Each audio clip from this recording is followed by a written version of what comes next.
Good morning and welcome back, everyone. We're continuing to track showers out of the area, but still holding on to some of those clouds. Now, it's because of those clouds acting almost like a blanket to keep in some of yesterday's hot temperatures that we're feeling pretty good to start off the morning here in Medford. Right now, Medford checking in at 65 degrees, a little cooler as we head into northern California and east of the mountains, even toward the coastline where we're seeing some mid-50s to start off your morning. One thing that you do want to be on the lookout for during that commute is some dense areas of fog off toward the coastline. Right now, Brookings, visibility on the roads just 1 mile ahead, and not much better in Crescent City, where your visibility is being knocked down to 3 miles in front of you on those roads. As we continue to watch that area of low pressure that brought along yesterday's rain showers, thunderstorms, and of course lightning strikes by the hundreds, we're going to see that push its way further down to the south and east and allow for just a few passing clouds out there today. As we head into the afternoon and as we wrap up the week, we're going to be focusing on a very different pressure system. This time we've got high pressure that's going to be scooting in, pushing out those clouds, allowing for sunshine. And of course, with the sunshine, we are going to be looking at more hot temperatures on the way.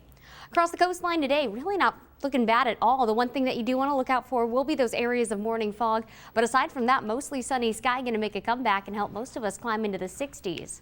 And in northern California, there is that chance for some isolated thunderstorms related to that area of low pressure that's pushing down south and eastward. So it will be places like Mount Shasta City that will be watching the clouds to see if any lightning strikes are paired with that. Good news, though, red flag warnings in the area have expired. Same story to the east side of the mountains, where it's going to be toward Modoc County, where we will see the potential for some afternoon shower and thunderstorm activity as we warm up into the 80s. So some of those hot temperatures, about 15 degrees above normal, is going to help to fuel a few more lightning strikes. Across some of those higher elevations, can't completely put you in the clear for isolated thunderstorms, but widespread, the trend's going to be a mostly sunny sky making a comeback and some warm temperatures back in the area, looking at 80s for Prospect and 70s for Howard Prairie and Lake of the Woods. Across southern Oregon's valleys, good news is we've gotten rid of those triple digits or near triple digit heat, but still not back down to normal. Typically this time of the year, we see highs near the 80-degree mark, and we're looking at 90s across the board. Across the coastline next few days, continuing to keep around that mostly sunny sky for the next few days. We are going to keep temperatures climbing up toward the 70s in Brookings and staying there for the weekend, so pretty ideal conditions on the move. East side of the mountains, like we were talking about, most of the thunderstorms going to be staying a little too far to the east for us, but we will be watching those clouds closely on the Doppler radar and keeping track of any strikes of lightning since we are so dry. We're going to continue to dry up as we head toward your weekend, bringing back the sunshine and keeping temperatures about 15 degrees above normal to 10 degrees above normal as we wrap up the weekend. Typically we see those mid 70s. We're going to be looking at mid 80s. Northern California the next few days, keeping things about 15 degrees above average for us as well.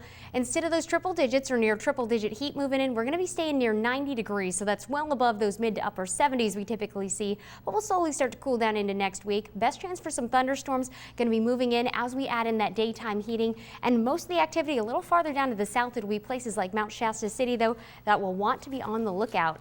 And across the Rogue Valley next few days, adding in plenty of sunshine for us. And sunshine, of course, does come with hot temperatures.